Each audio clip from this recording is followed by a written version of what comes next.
Welcome to the presentation about how sunscreens produce from its raw materials.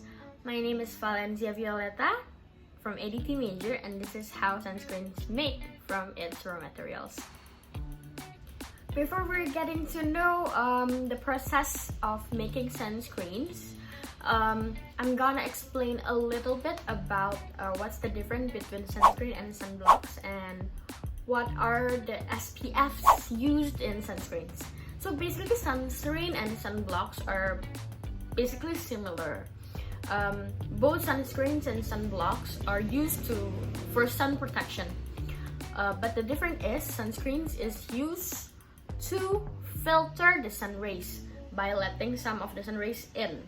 Meanwhile, sunblocks are used to literally block the sun rays. So it blocks the sun rays into penetrating to our skin.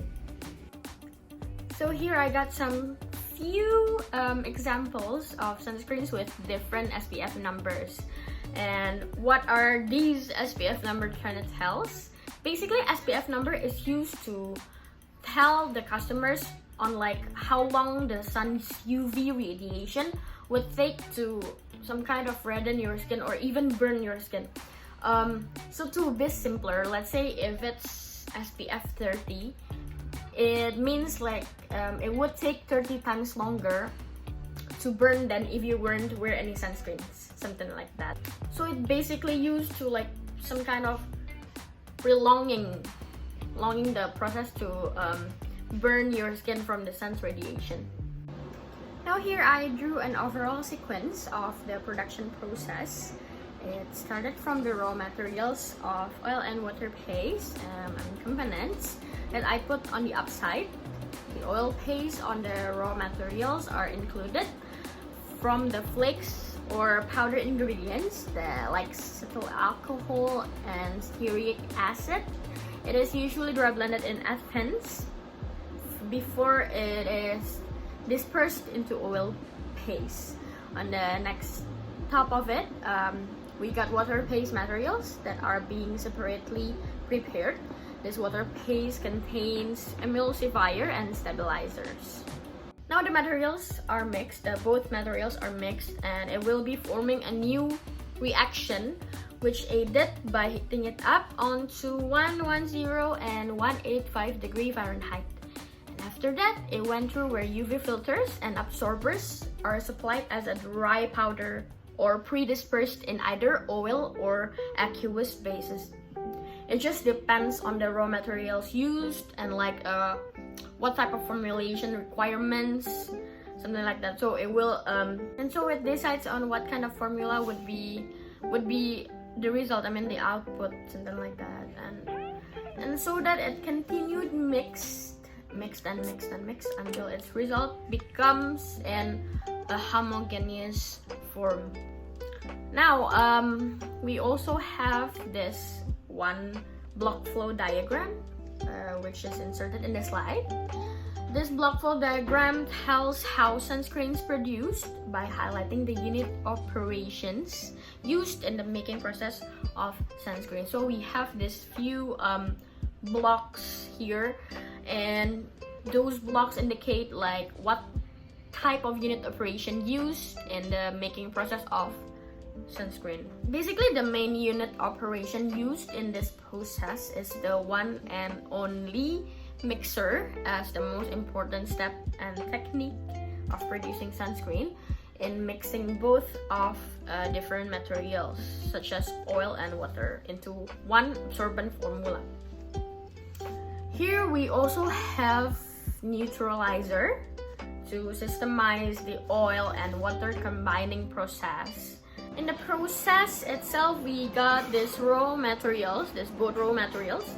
We got the oil paste components, which are based from the dry blended ingredients, which are flake and powder ingredients. And then on the right side, we got water paste components, which contains emulsifier and stabilizer. And then both are mixed into a one tank, which is a mixer, and it will be heated up and it will be forming an emulsion and UV filter. And then after that, it added with neutralizer, which will be balancing both of the pH from different materials because we mix oil and water. And after that, after the formula become homogeneous, we can continue to the product, which is the sunscreen. So basically, mixer itself is a unit that is used to combine several or even more materials and ingredients into a new stream of output. And in the process of producing sunscreens, mixers are mainly used to combine both oil and water phase components until it becomes homogeneous. Now let us see what's inside the mixer used.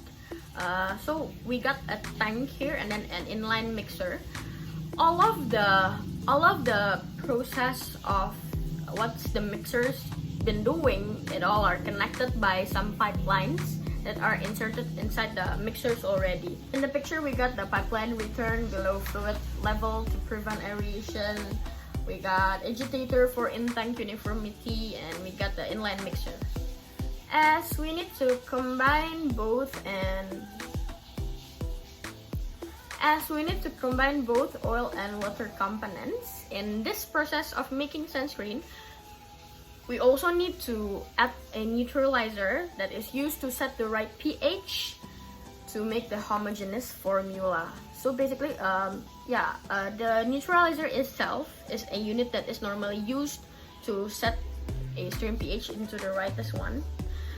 In the process of producing sunscreens, neutralizers are mainly used to set the stream pH to help produce the well-preserved homogeneous result formula, because in this process of making sunscreen, we need to really mix both oil and water ingredients into one absorbent formula, right?